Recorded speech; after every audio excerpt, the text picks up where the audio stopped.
বিদ্যুতের বিল পরিশোধ না করায় বিজেপি বিধায়কের বাড়ি বিদ্যুতের সংযোগ বিচ্ছিন্ন বিদ্যুৎ দপ্তরের। বিদ্যুৎ চুরির অভিযোগ তুলছে শাসক দল তৃণমূল কংগ্রেস। পাল্টা বিদ্যুৎ দপ্তরের বিরুদ্ধে বেনিয়ম এবং অতিরিক্ত বিল পাঠানোর অভিযোগ বিজেপি বিধায়কের। আমরা কমপ্লেন যাওয়ার পরে তারা কি চেক আপ করে গিয়েছে বলছে জানি না, সে তারাই বলতে পারবে।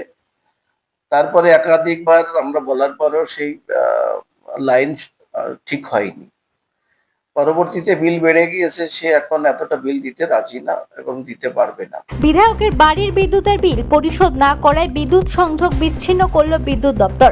ঘটনাটি উত্তর 24 পরগনা জেলার বনগাঁ দক্ষিণ বিধানসভার বিজেপি বিধায়ক স্বপন মজুমদারের বাড়ি। অভিযোগ, বিধায়কের পাল্লা এলাকার এই বাড়ির জয়দেব মজুমদারের নামে বিধায়কের ভাইয়ের একটি বিদ্যুৎ সংযোগ ছিল, আর সে মিটারের প্রায় 3.5 লক্ষ টাকার বিল বকেয়া আছে। মঙ্গলবার বিদ্যুৎ দপ্তরের পক্ষ থেকে জয়দেব মজুমদারের বিদ্যুৎ সংযোগ বিচ্ছিন্ন করা হয়, আর এই নিয়েই কটাক্ষ করছে শাসক দল তৃণমূল কংগ্রেস। বনগাঁ সাংগঠনিক জেলা তৃণমূল নেতা শুভজিৎ দাস দাবি করেন যে একজন জনপ্রতিনিধিরা 3.5 লক্ষ টাকার বিদ্যুৎ বিল বকেয়া আছে, আর এইসব জনপ্রতিনিধিরা সমাজের কলঙ্ক। তিনি রাজ্য সরকারের কাছে বিধায়কের বিরুদ্ধে ব্যবস্থা নেওয়ার অনুরোধ জানিয়েছেন। বিজেপি বিধায়ক স্বপন মজুমদার তাদের বাড়ির ইলেকট্রিসিটি বিল বকেয়া 3.5 লক্ষ টাকা।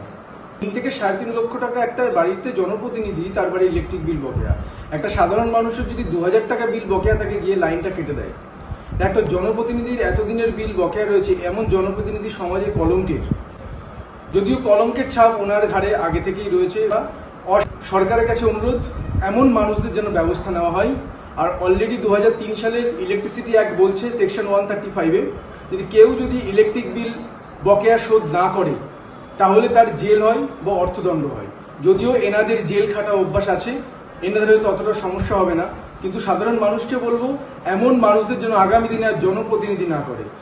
এই ব্যাপারে বিজেপি বিধায়ক স্বপন মজুমদার দাবি করেন তার বাড়িতে 3টি বিদ্যুৎ সংযোগ আছে। এর মধ্যে তার ভাই জয়দেব মজুমদারের নামে থাকা মিটারের বেশ কয়েক মাস ধরে বেনিয়ম হচ্ছিল। অতিরিক্ত বিদ্যুতের বিল পাঠাচ্ছিল বিদ্যুৎ দপ্তর, আর এই কারণেই ইলেকট্রিক সাপ্লাই অফিসে অভিযোগ জানানো হয়েছিল। আর সেই সমস্যার সমাধান না হয় বিধায়কের পরিবারের পক্ষ থেকে বিদ্যুৎ সংযোগ বিচ্ছিন্ন করার আরতি জানানো হয়।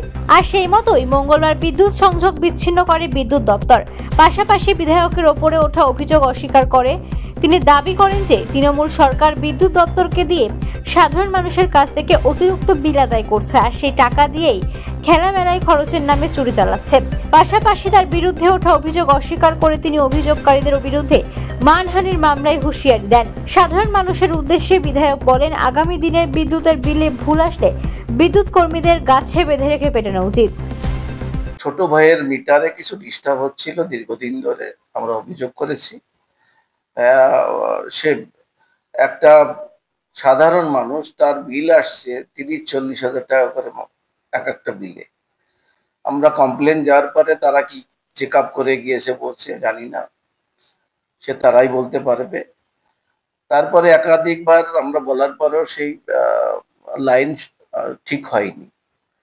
পরবর্তীতে বিল বেড়ে গিয়েছে, সে এখন এতটা বিল দিতে রাজি না এবং দিতে পারবে না বলছে। যেহেতু সেই বাড়িতে থাকে ঠিকই আছে, আলাদা আলাদা ভাবে, তার ব্যক্তিগত বিষয়। এখানে আমার নাম যেটা নেওয়া হচ্ছে, যে বা যারা নিচ্ছে তাদের নামে আমি মানহানির মামলা করবো। এরপরে নিশ্চয়ই রাজনৈতিক সংক্রান্ত আছে। তার কারণ হচ্ছে যে তৃণমূল খতিয়ে দেখেনি, কেউ বা তাদের চামচা ওই অফিসে কাজ করে বলেছে এমএলএর বাড়ি বিল বাকি আছে, কিন্তু এটা জানি নয় এমএলএর কোনো বিল বাকি নেই। এমএলএর ভাই সে আলাদা থাকে, তার নামে একটা বিল বাকি থাকতেই পারে। কারো 2000 টাকা বিল, হঠাৎ 20,000 টাকা বিল চলে আসছে।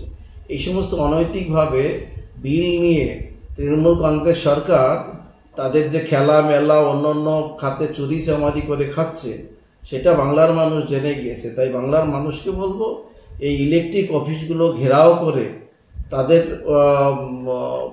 প্রতিটি জেলায় জেলায় বিক্ষোভ কর্মসূচি নেওয়ার জন্য।